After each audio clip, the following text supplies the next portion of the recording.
నమస్తే, welcome to BCN news. నేను విజయలక్ష్మి. ముందుగా ముఖ్యాంశాలు. కులాల మధ్య చిచ్చు పెట్టే కుట్రలను ఉపేక్షించబోమన్న హోంమంత్రి వంగలపూడి అనిత. నిందితులకు శిక్ష పడేందుకు కులం అవసరం లేదని వ్యాఖ్య. రాష్ట్రంలో ఎవరు మంచి చేసినా అది నేనే అని చెప్పుకోవడం చంద్రబాబుకు వెన్నతో పెట్టిన విద్య. మండిపడ్డ మాజీ మంత్రులు కన్నబాబు, దాడిశెట్టి రాజా, మాజీ ఎంపీ వంగ గీత. వాడపల్లి వెంకన్న ఆలయంలో ప్రత్యేక పూజలు. మంగళ వాయిద్యాల నడుమ శ్రీ స్వామి అమ్మవార్లకు మేలుకొలుపు సేవ, ఐశ్వర్యలక్ష్మి హోమం. విద్యార్థుల ఫీజు రియంబర్స్మెంట్, ఆరోగ్యశ్రీ బకాయిలను తక్షణమే చెల్లించాలి. కాంగ్రెస్ ప్రభుత్వానికి కేంద్ర మంత్రి బండి సంజయ్ అల్టిమేటం. దురదృష్టవశాత్తు జరిగిన ఘటనని రాజకీయ లబ్ది కోసం వాడుకోవాలనుకునేవారు దాన్ని ముందుకు తీసుకెళ్లలేరని హోంమంత్రి వంగలపూడి అనిత అన్నారు. శాంతి భద్రతలపై సీఎం సమీక్ష అనంతరం హోంమంత్రి మీడియాతో మాట్లాడారు. కులాల మధ్య చిచ్చుపెట్టే కుట్రలను ఉపేక్షించబోమని హెచ్చరించారు. బాధితులకు న్యాయం చేసేందుకు, నిందితులను శిక్ష పడేందుకు కులం అవసరం లేదన్నారు. కందుకూరులోని తిరుమలశెట్టి లక్ష్మీనాయుడుపై హత్య ఎంతో కిరాతకంగా జరిగిందని వెల్లడించారు. ఈ ఘటన ఆర్థిక లావాదేవీల్లో భాగంగా జరిగిందే అన్నారు. స్నేహితుల మధ్య ప్రారంభమైన చిన్నపాటి గొడవ కక్ష సాధింపుల వరకు వెళ్లిందని తెలిపారు. హత్య జరిగిన వెంటనే పోలీసులు స్పందించి నిందితుల్ని అదుపులోకి తీసుకున్నారన్నారు. బాధిత కుటుంబానికి న్యాయం చేసేందుకు సీఎం సుదీర్ఘంగా చర్చించి కీలక నిర్ణయాలు తీసుకున్నారని చెప్పారు. ఫాస్ట్ ట్రాక్ కోర్టు ద్వారా నిందితుడికి త్వరితగతిన శిక్ష పడేలా ప్రభుత్వం చర్యలు తీసుకుంటోందని స్పష్టం చేశారు. జిల్లా గుడ్లూరు మండలం దార్కాన్పాడు విలేజ్ లో తిరుమలశెట్టి లక్ష్మీనాయుడు నా వ్యక్తిని అతి దారుణంగా హత్య చేయటం, ఆ ఘటనకి సంబంధించి గౌరవ ముఖ్యమంత్రి గారు స్పందించి ఒక కమిటీని ఏర్పాటు చేసి ఆ సంఘటన జరిగిన పూర్వపరాలు, ఆ కుటుంబ నేపథ్యం అవన్నీ కూడా తెలుసుకుని రమ్మని వెళ్ళమంటం జరిగింది. మేమందరం కూడా అక్కడికి వెళ్లి ఆ కుటుంబాన్ని పరామర్శించి ఆ కుటుంబ నేపథ్యం అంతా చూసి అందులో ఆ సంఘటనలో గాయపడ్డ మిగతా ఇద్దరు భార్గవ్, పవన్ ని కూడా గుంటూరు హాస్పిటల్లో అక్కడ కూడా పరామర్శించి వాళ్ళందరితో కూడా మాట్లాడి రావడం జరిగింది. ఆ హత్యకి సంబంధించిన వివరాలు మనం అబ్జర్వ్ చేసుకుంటే ఓవరాల్ గా ఇది కేవలం ఒక వ్యక్తిగత వ్యవహారాలు, అదేవిధంగా ఒక ఆర్థిక లావాదేవీల కారణంగానే ఈ హత్య నేపథ్యం కనిపిస్తుంది. ఇమీడియట్ గా నెల్లూరు ఎస్పీ గారు కూడా నిందితుల్ని పట్టుకుని రిమాండ్ కి కూడా పంపించడం జరిగింది. అదే కాకుండా వాళ్ళ తాలూకా ఆస్తులు కూడా కనుక్కుని ఆస్తులను కూడా జప్తు చేయడం కూడా జరిగింది. ఇమీడియట్ గా పోలీస్ యాక్షన్ తీసుకున్నారు. ఇమీడియట్ గా పోలీస్ కూడా రిమాండ్ కి పంపించారు. ఎక్కడా కూడా ఎటువంటి ఇబ్బంది లేకుండా చూసుకున్నారు. అదేవిధంగా కంపల్సరీగా ఆ కుటుంబం ఏదైతే ఉందో ఆ కుటుంబాన్ని కూడా మనం హక్కును చేర్చుకోవాల్సిన అవసరం ఉంది. అది ఎందుకంటే ఆ భార్య కూడా చిన్నపిల్ల, ఆ అమ్మాయికి ఇద్దరు పిల్లలు, ఆడబిడ్డలు. ఒకరు 1 సంవత్సరం ఆడబిడ్డ, ఇంకొకరు 4 సంవత్సరాల ఆడబిడ్డ. వాళ్ళతో పాటు ఎవరైతే గాయపడ్డారో లక్ష్మీనాయుడు తాలూకా సొంత తమ్ముడు పవన్, ఆ అబ్బాయికి యాక్సిడెంట్ తర్వాత, యాక్సిడెంట్ ఇన్ ద సెన్స్ అతను చేసిన యాక్సిడెంట్, ఇంటెన్షనల్ గా చేసిన యాక్సిడెంట్. ఆ యాక్సిడెంట్ తర్వాత అతనికి వెన్నుపూసలో ప్రాబ్లం అయ్యి ప్యారలైజ్ అవ్వడం జరిగింది. తనకి మళ్ళీ ఆపరేషన్ కూడా చేశారు. తను తిరిగి కోలుకోవాలంటే కూడా చాలా టైం పడుతుంది. చిన్ననాన్న కొడుకు భార్గవ్ ఉన్నారు, అతనికి కూడా కాల్ ఫ్రాక్చర్ అయ్యి తను కూడా హాస్పిటల్లో ఉన్నారు. అయితే ఇదంతా జరుగుతున్న నేపథ్యంలో డెఫినెట్ గా కుటుంబాన్ని ఆదుకోవాలని గౌరవ ముఖ్యమంత్రి గారు ఒక కమిటీని ఏర్పాటు చేసి మేము పంపించడం జరిగింది. పంపించిన తర్వాత ఇమీడియట్ గా వాళ్ళందరికీ కూడా న్యాయం చేయాలనే ఉద్దేశంతోనే గౌరవ ముఖ్యమంత్రి గారు చాలా సుదీర్ఘంగా దీని మీద చర్చలు జరిగినాయి. అంత బ్రూటల్ గా చంపే పరిస్థితి రాకూడదు అంటే ఇక్కడ 2 నేపథ్యాలు. ఒకటి, నిందితుడికి శిక్ష పడాలి అన్నది ఒక ఆస్పెక్ట్ అయితే, ఎవరైతే బాధితులు ఉన్నారో వాళ్ళకి ప్రభుత్వ పరంగా మనందరం కూడా సహాయ సహకారాలు అందించాలి, వాళ్ళకి కూడా భరోసా ఇవ్వాలి అన్న నేపథ్యం ఒకటి. దాని నేపథ్యంలోనే ఇమీడియట్ గా దీని మీద చర్చించి ఎవరైతే నిందితుడు ఉన్నాడో నిందితుడికి బెయిల్ రాకుండానే ఎట్టి పరిస్థితుల్లోనూ కూడా శిక్ష పడాలి. పర్టికులర్ గా ఇప్పుడు ఫాస్ట్ ట్రాక్ కోర్ట్స్ ని దీనికి అప్పగించడం ఈ కేసును అప్పగించడంతో పాటు ఒక స్పెషల్ పీపీని కూడా ఏర్పాటు చేసి ఈ కేసును అతి త్వరితగతిన మనకు కన్విక్షన్ కు వచ్చేటట్టుగా చేయటానికి ప్రభుత్వ పరంగా అన్ని చర్యలు కూడా తీసుకోమని గౌరవ ముఖ్యమంత్రి గారు ఆదేశాలు ఇవ్వడం జరిగింది. దాని మీద ఈ రోజు ఆ పరిస్థితి కూడా మేము ముందుకు తీసుకెళ్తున్నాం. అదేవిధంగా ఇప్పుడు ఆ కుటుంబాలని కూడా మనం ఆదుకోవాలి కాబట్టి ఎవరైతే చిన్న బిడ్డలు ఉన్నారో, ఆడబిడ్డలు, ఇద్దరు కూడా ఆడబిడ్డలు, ఆ ఇద్దరు పిల్లలు, అదేవిధంగా తల్లి లక్ష్మీనాయుడు భార్యకి వాళ్ళిద్దరు పిల్లలకి కూడా ముగ్గురికి 3 రెళ్ళు పొలముతో పాటు 5 లక్షలు వాళ్ళకి డబ్బులు కూడా ఇవ్వడానికి, ఆర్థిక సహాయం చేయడానికి గవర్నమెంట్ సిద్ధపడింది. ఈ చిన్నపిల్లలు ఎవరైతే ఉన్నారో వాళ్ళిద్దరికి కూడా ఫిక్స్డ్ డిపాజిట్ చేసి వాళ్ళు పెద్ద అయిన తర్వాత ఆఫ్టర్ 18 years వాళ్ళు తీసుకునేటట్టుగా కూడా ఫిక్స్డ్ డిపాజిట్ చేయడానికి కూడా గవర్నమెంట్ సిద్ధపడి ఆ ఇద్దరు పిల్లల తాలూకా చదువుకు మొత్తం కూడా గవర్నమెంట్ తీసుకునేటట్టుగా కూడా గౌరవ ముఖ్యమంత్రి గారు నిర్ణయం తీసుకోవడం జరిగింది. పవన్ కూడా ఈ రోజు ప్యారలైజ్ అయి ఉన్నాడు, అంటే మనకి ఆపరేషన్ జరిగి ఇంకా నడవలేని పరిస్థితిలో ఉన్నాడు కాబట్టి అతనికి కూడా హాస్పిటల్ ఖర్చులు భరిస్తూ 4 ఎకరాల పొలం ఇస్తూ 5 లక్షల రూపాయల డబ్బులు కూడా ఇవ్వడానికి ఈ రోజు గవర్నమెంట్ సిద్ధపడింది. అదేవిధంగా ఇంకొక అబ్బాయి భార్గవ్ ఎవరైతే ఉన్నారో ఆ అబ్బాయికి లెగ్ ఫ్రాక్చర్ ఒకటి అయింది. ఆ అబ్బాయి తాలూకా హాస్పిటల్ ఖర్చులు కూడా గవర్నమెంట్ భరిస్తూ 3 లక్షల రూపాయలు ఆ అబ్బాయికి ఆర్థిక సహాయం చేయడానికి కూడా ఈ రోజు గౌరవ ముఖ్యమంత్రి గారు ఆదేశాలు ఇవ్వడం జరిగింది. ఇటువంటి పరిస్థితుల నేపథ్యాన్ని బేస్ చేసుకుని చాలా మంది కులాల మధ్యలోనో ప్రాంతాల మధ్యలోనో చిచ్చులు పడడానికి కూడా రెడీ అయ్యే పరిస్థితులు కూడా కనిపిస్తున్నాయి. అటువంటి పరిస్థితులు కూడా రాకూడదు అని నేను మాత్రం మనస్ఫూర్తిగా కోరుకుంటున్నాను. రాష్ట్రంలో ఎవరి మంచి చేసినా అది నేనే అని చెప్పుకోవడం చంద్రబాబుకు వెన్నతో పెట్టిన విద్య అని మాజీ మంత్రులు కురసాల కన్నబాబు, దాడిశెట్టి రాజా, మాజీ ఎంపీ వంగ గీత మండిపడ్డారు. కాకినాడలో కన్నబాబు క్యాంపు కార్యాలయంలో కాకినాడ సెస్ భూములపై వారు మీడియాతో మాట్లాడుతూ తాను చేయని పనులను కూడా తన ఖాతాలోనే వేసుకుంటూ చంద్రబాబు క్రెడిట్ చోరీకి పాల్పడుతున్నారని మండిపడ్డారు. 2014-19 మధ్య కోవిడ్ లాంటి విపత్తు ఉన్నా దేశంలోనే అత్యంత విప్లవాత్మక సంస్కరణలు చేపట్టిన ఘనత వైఎస్ జగన్దేనని తేల్చి చెప్పారు. కాకినాడ సెస్ భూములను రైతులకు వెనక్కి ఇస్తామని 2019 ఎన్నికల ప్రచారంలో ఇచ్చిన హామీని అధికారంలోకి వచ్చిన తర్వాత జీవో నంబర్ 158 ద్వారా నిలబెట్టుకున్నారని స్పష్టం చేశారు. అదే జీవోను అమలు చేయడానికి కేవలం మెమో మాత్రమే జారీ చేసిన కూటమి ప్రభుత్వం ఆ ఘనతను నిస్సిగ్గుగా తన ఖాతాలో వేసుకోవడంపై ఆగ్రహం వ్యక్తం చేశారు. విప్లవాత్మకమైన సంస్కరణలు గానీ, అభివృద్ధి కార్యక్రమాలు గానీ, సాహసోపేత నిర్ణయాలు గానీ చేసేలేదు. కానీ దురదృష్టం ఏంటంటే చంద్రబాబు నాయుడు మళ్లీ వచ్చిన తర్వాత అధికారం ఆయనకి గతం మర్చిపోయే ఒక లక్షణం ఉంది. అన్నీ ఆయన చేశానని ఆయన నమ్మి ఎల్లో మీడియాతో నమ్మించే కార్యక్రమం చేస్తాడు. దీన్ని క్రెడిట్ చోరీ అంటారు. రకరకాల దొంగతనాలు ఉంటాయి. దాంట్లో ఈ వచ్చిన పేరును కూడా కొట్టేయడం అనేది అది కూడా ఒక చోరీతో సమానం.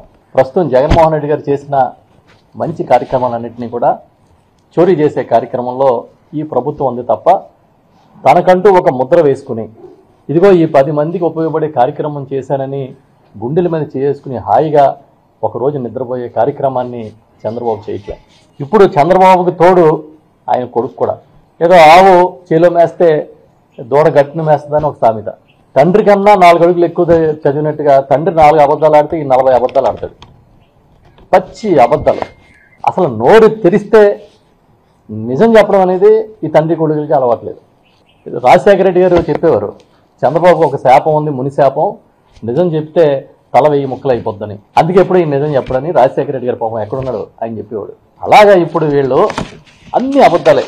Adani Airtel Google data centre ఏర్పాటుకి ఆ రోజు జగన్ గారు కృషి చేస్తే ఇప్పుడు దాని పేరు మార్చి ఆ గూగుల్ ఏదో తానే తెచ్చానని చెప్పి ఒక స్టోరీ అల్లి అసలు ఇతరే మైక్రోసాఫ్ట్ని గూగుల్ని కనిపెట్టినంత ప్రచారం చేస్తున్నారు. అసలు గ్రీన్ ఎనర్జీ అనేది ఈ దేశంలో దాన్ని గమనించి ఈ రాష్ట్రానికి ఒక హబ్గా మార్చింది జగన్మోహన్ రెడ్డి గారు. కానీ మొత్తం గ్రీన్ ఎనర్జీ ప్రాజెక్టులన్నీ ఈయనే తెచ్చినట్టు దానికోసం కార్పొరేట్ కంపెనీలన్నీ వరుస కట్టినట్టుగా లైన్ కట్టినట్టుగా ప్రచారం చేస్తాడు. అదొక క్రెడిట్ చోరీ. ఇంకా పంపుడు స్టోరేజ్, పోర్ట్లు, ఫిషింగ్ హార్బర్లు ఇవన్నీ జగన్ గారి హయాంలో నిర్మిస్తే తండ్రి కొడుకులు ఇద్దరు కలిపి అసలు ఇవన్నీ వాళ్లే కొబ్బరికాయ కొట్టి ప్రారంభించినట్టు బిల్డప్. అంతకుముందు అసలు ఇక్కడ ఏమీ లేనట్టుగా విపరీతమైన ప్రచారం చేస్తున్నారు. 6 గ్రామాలు వదిలేసిన మాట అబద్ధమా? 2180 ఎకరాలు వెనక్కి తిరిగిచ్చి సర్వే చేసి వాళ్ళకి అప్పగించిన మాట అబద్ధమా? ఇప్పుడు ఏంటంటే మిగిలిపోయిన భూముల్ని ఉచిత రిజిస్ట్రేషన్ చేయడానికి మీరు మెమో ఇచ్చారు. ఆ మెమో కూడా ఏంటి 158 జీవోని అమలు చేస్తూ మెమో అది. కాబట్టి ఏంటంటే మీరు చేసింది మీరు చెప్పుకోండి, పక్కోడు చేసిందని మీ ఖాతాలో వేసుకుంటే అది మీకే సిగ్గు. మినిమం చిన్న కన్సర్న్ ఉంది పేద ప్రజల పాటు, ఆంధ్రప్రదేశ్ ప్రజల పాటు, బ్రిటిష్ వాళ్ళకి కూడా కన్సర్న్ ఉంది. ఆ కన్సర్న్ కూడా ఈ చంద్రబాబు నాయుడు గారికి లేదు. జగన్మోహన్ రెడ్డి గారు ఏదైతే పేద బడుగు బలహీన వర్గాల కోసం తెచ్చిన ఈ మెడికల్ కాలేజీలన్నీ 100 రూపాయలకి ఎకరం 100 రూపాయలు చొప్పున 66 సంవత్సరాలు 33 + 33 66 సంవత్సరాలకి కట్టబెట్టేస్తున్నాడు. మినిమం మనిషి కన్సర్న్ లేకపోతే ఎలాగా? ఆరోగ్యశ్రీ ఏమైంది ఈరోజు? ఇప్పుడే నేను చిన్న సాయం చేసి వచ్చాను మా వైస్ సర్పంచ్కి. బలహీనుడు మినిమం నీరసం చేస్తే ఖర్చు పెట్టుకోలేని మనిషి సడన్ గా నీరసం వచ్చింది, ఖర్చుకి డబ్బులు లేవు. మరి అందరినీ అలాగే ఆదుకోలేరు కదా ఎవరిని. రాజశేఖర రెడ్డి గారు బ్రెయిన్ చైల్డ్ అది. మీ పేరు పెట్టుకోండి, 10 సార్లు పెట్టుకోండి చంద్రబాబు చంద్రబాబు చంద్రబాబు ఆరోగ్యశ్రీ అని. కంటిన్యూ చేయండి ప్రోగ్రామ్ని. రాష్ట్రంలో ప్రజలు చాలా ఇబ్బంది పడుతున్నారు. ముందు రాష్ట్రంలో పరిపాలన మీద దృష్టి పెట్టండి, శాంతి భద్రతల మీద దృష్టి పెట్టండి. ఏం మెయింటైన్ చేస్తారో తెలియదు. ఒక హత్య జరిగితే ఒక మనిషి 3-4 సార్లు ఫాస్ట్ కారు పైకి కిందకి పైకి కిందకి పైకి కిందకి ఎక్కించి తొక్కిస్తే నెల్లూరు జిల్లాలో అది బయటికి రానిరా, ఏ మీడియాలన్నీ బయటికి రానిరు, అణగదొక్కేస్తారు. అయ్యో పాపం అని చెప్పేసి కొంతమంది వెళ్తే దానికి మళ్ళీ కులం రంగు. మీరు మొట్టమొదటి రోజే రెస్పాండ్ అయితే ఏ రంగు రాదు కదా దానికి. మీ డ్యూటీ మీరు చేస్తేనే అయ్యో పాపం వెళ్ళిన వాళ్ళ మీద మళ్ళీ కులం రంగు, రాజకీయ రంగు. ఏంటి ఇలా చెప్తున్నారు అనే విధంగా చరిత్ర సృష్టించారంట. మరి ఈ చరిత్ర అంతా ఏంటి? ఈ చరిత్ర అంతా ఏంటి? ఎస్సీజెడ్ చరిత్ర అంతా ఏంటి? ఏం చరిత్ర సృష్టించారని మీరు చరిత్ర సృష్టించారని చెప్తున్నారు. చరిత్ర సృష్టించారని చెప్పి ముఖ్యమంత్రి గారు, ఉప ముఖ్యమంత్రి గారు చరిత్ర సృష్టించారని పత్రికల్లో రాశారు, అన్నీ రాశారు. సరే, వాళ్ళు ఏదో రాశారు పోలే అనుకున్నాం. కానీ లోకల్ గా ఉండే నాయకులు కూడా అప్పుడు పాలు పోసారు, ఇప్పుడు పాలు పోసారు. అప్పుడుకి ఇప్పటికి ఫోటో మారింది. అప్పుడు ఇవన్నీ వచ్చినప్పుడు తలబాబు గారు చెప్పినట్లుగా ఈ సజ్జలో అన్ని తిరిగి రైతులందరికీ కూడా నిజంగా 5 గ్రామాల పేర్లు కూడా చదివారు. మళ్ళీ నేను చదవట్లేదు. 5 గ్రామాల ప్రజలు, గ్రామాలు ఎప్పుడు పుట్టాయో మాకు తెలీదు, ఎప్పుడు వచ్చాయో మాకు తెలీదు, ఎవరికీ తెలియదు. ఎన్ని సంవత్సరాల కిందట ఆ గ్రామాలు పుట్టాయి. ఆ గ్రామాల్లో ఎంతో మంది రైతులు, ఎంతో మంది ప్రజలు ఆ గ్రామాలతో బండిపేట, రామరాఘవపురం, ముమ్మిడివరపాడు, శ్రీరాంపురం, ఈ గ్రామాలన్నీ కూడా ఎప్పుడో పుట్టాయి. ఆ పుట్టిన గ్రామాలు పరిశ్రమల్లో కలిసిపోయే పరిస్థితుల నుంచి మళ్ళీ గ్రామాలని బ్రతికించిన వ్యక్తి జగన్మోహన్ రెడ్డి గారు. ఆ గ్రామాల్లో ఆ గ్రామస్తులకు అప్పచెప్పింది జగన్మోహన్ రెడ్డి గారు. ఆ గ్రామ రైతుల్ని గౌరవించింది జగన్మోహన్ రెడ్డి గారు. కోనసీమ తిరుమలగా వర్ధిల్లుతున్న వాడపల్లి శ్రీ వెంకటేశ్వర స్వామి ఆలయంలో బుధవారం ప్రత్యేక పూజలు వైభవంగా నిర్వహించారు. మంగళ వాయిద్యాల నడుమ శ్రీ స్వామి అమ్మవార్లకు మేలుకొలుపు సేవను నిర్వహించిన అనంతరం ఐశ్వర్యలక్ష్మి హోమాన్ని జరిపించారు. అర్చకులు శ్రీ స్వామి అమ్మవార్ల వసంత మండపంలో అష్టోత్తర పూజలు నిర్వహించగా ప్రత్యేక అలంకరణలో ఉన్న స్వామిని దర్శించుకుని భక్తులు తరించిపోయారు.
ఇప్పుడు కాసేపు ప్రకటనలు.